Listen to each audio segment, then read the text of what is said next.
नमस्कार, मैं Uday Shankar. News bioscope में आप सबों का स्वागत है। नीतीश कुमार और राज्यसभा के उपसभापति हैं हरिवंश, जेडीयू के सांसद भी हैं, उनकी मुलाकात बिहार में चर्चा में है। कई सवाल सामने हैं कि आखिर इन मुलाकात के मायने क्या हैं। बताया जा रहा है कि 1.5 घंटों तक यह मुलाकात हुई है और सबसे बड़ी गौर करने वाली बात जो है कि एक तरफ तेजस्वी यादव को लेकर चार्जशीट दायर हुई है और वहीं नीतीश कुमार की हरिवंश से मुलाकात ने कई प्रश्न चिन्ह लगा दिए हैं कि क्या फिर बिहार में कुछ बड़ा होने वाला है। ज्यादा जानकारी के लिए इस वक्त हमारे साथ हमारे वरिष्ठ सहयोगी एसके राजू जुड़े हुए हैं हमारे साथ, सीधे चलेंगे उनके पास। एसके राजू, जिस तरह से ये मुलाकात हुई है, कई तरह के कयास सियासत में लगने लगे हैं, क्या कुछ बड़ा देखने को मिल सकता है क्या आने वाले दिनों में?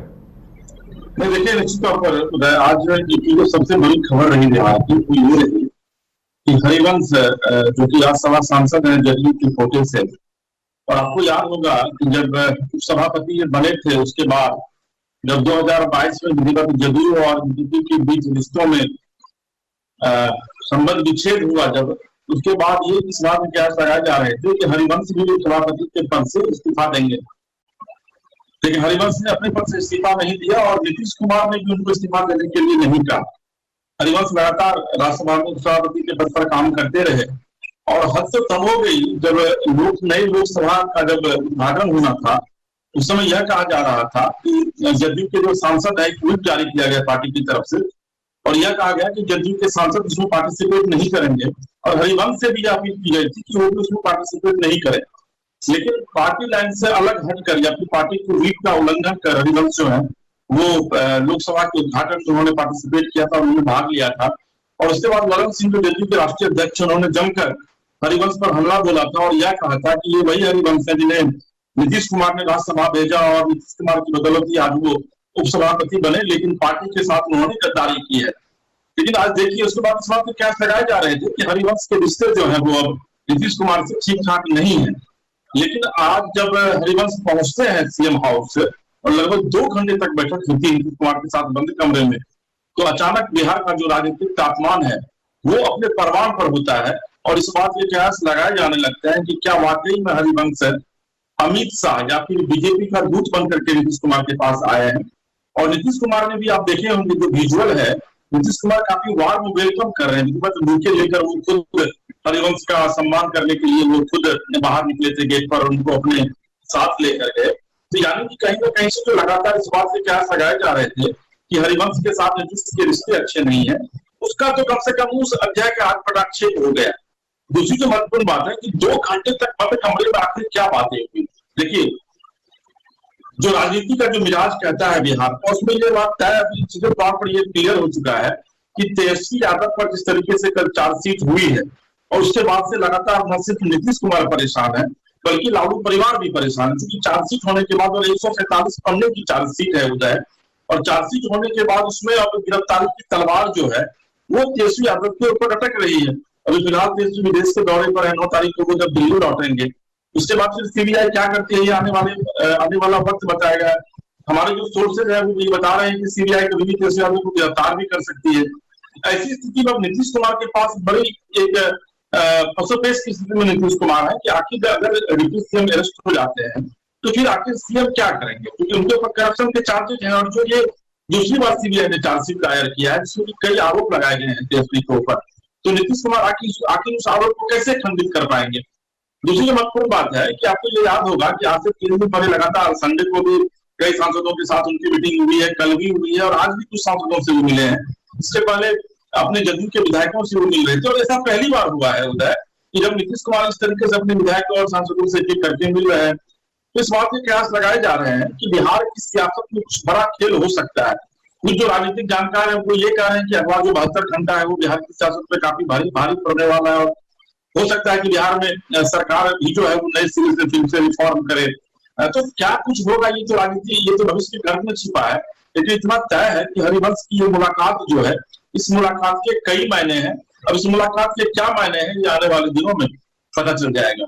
जी बिल्कुल, और जिस तरह से ये दबाव भी अब नीतीश कुमार पर बनता हुआ दिखाई दे रहा है कि तेजस्वी यादव से वो इस्तीफा मांग ले, जीतन राम मांझी कह रहे हैं और भी कई जगह विपक्ष ये सवाल लगातार उठा रहा है कि नीतीश कुमार, देखने वाली बात ये होगी कि तेजस्वी यादव को लेकर अब क्या एक्शन लेते हैं।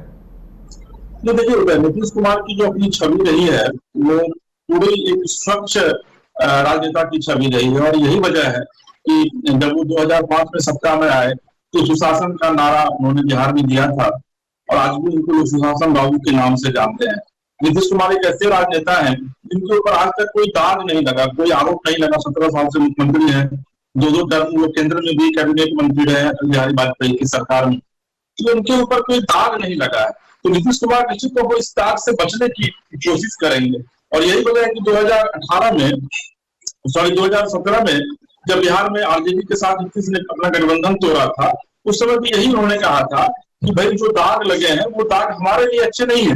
वो दाग भले ही आरजेडी के लिए अच्छे हों, लेकिन वो दाग नीतीश कुमार के लिए अच्छे नहीं है। और जब उन्होंने तेजस्वी यादव से कहा था कि भाई इस पर आप आकर सफाई दीजिए, तो उन्होंने सफाई देने से इनकार कर दिया था। अब इस बार तो विधिवत चार्जशीट उनके ऊपर दायर,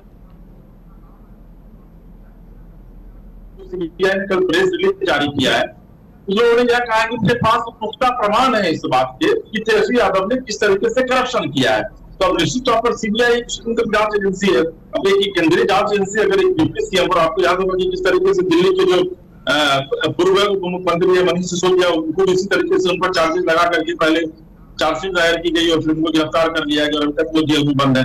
तो नीतीश कुमार इस छवि से निश्चित तौर पर खुद को बचाना चाहेंगे कि जो एक दागदार छवि हो, उस छवि के दायरे में वो नहीं आए। और यही वजह है कि नीतीश कुमार लगातार परेशान भी चल रहे हैं।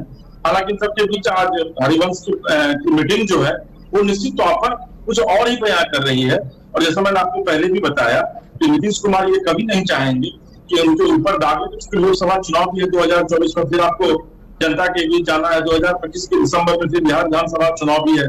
तो ऐसी स्थिति में आप जनता के बीच जाकर क्या कहेंगे कि आप एक दागी व्यक्ति के साथ सरकार चला रहे हैं। दूसरी तरफ जो दूसरा खेमा है वो ये कह रहा है कि अगर तेजस्वी यादव जेल भी जाते हैं तो सरकार पर कोई फर्क इससे नहीं पड़ता है, क्योंकि उनकी पत्नी जो है राजश्री, वो बताओ कि सीएम वो है चार्ज जो है वो टेक ओवर करेगी।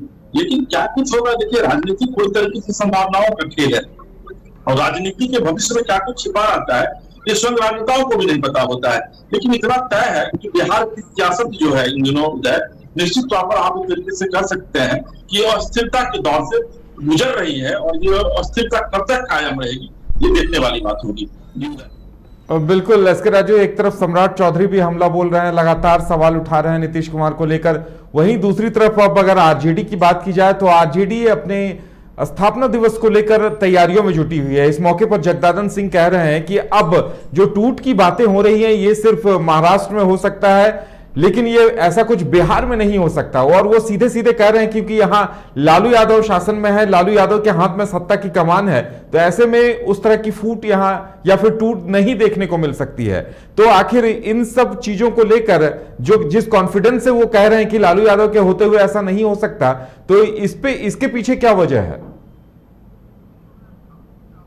क्लियर नहीं मिल पा रही है, लेकिन मैं जहां तक आपके सवाल को समझने की कोशिश कर रहा हूँ कि आपने सवाल यह पूछा है कि आने वाले दिनों में वाकई में अगर कुछ ऐसा होता है तो फिर बिहार की सियासत किस करवट लेगी। सम्राट चौधरी ने भी बयान दिया कि बीजेपी जो है वो किसी भी कीमत पे नीतीश कुमार लालू यादव के साथ नहीं जाएगी, लालू यादव को सपोर्ट नहीं करेगी, क्योंकि बीजेपी की सियासत जो है उसकी सियासी भी लालू की सियासत के खिलाफ बिहार में पड़ी है। उसके लालू का विरोध करके ही वो बीजेपी आज यहाँ तक पहुंची है। तो लालू प्रसाद यादव को बीजेपी कभी भी सपोर्ट नहीं करेगी। दूसरी महत्वपूर्ण बात है कि नीतीश कुमार के साथ आखिर क्या होगा। देखिए अभी तक जो बयान आया है बीजेपी का, उसमें बीजेपी के नेता यह कह रहे हैं कि वो किसी भी कीमत पर नीतीश कुमार के साथ नहीं जाएंगे, या फिर, लेकिन उन्होंने यह नहीं कहा है कि नीतीश कुमार को वो सपोर्ट नहीं करेंगे।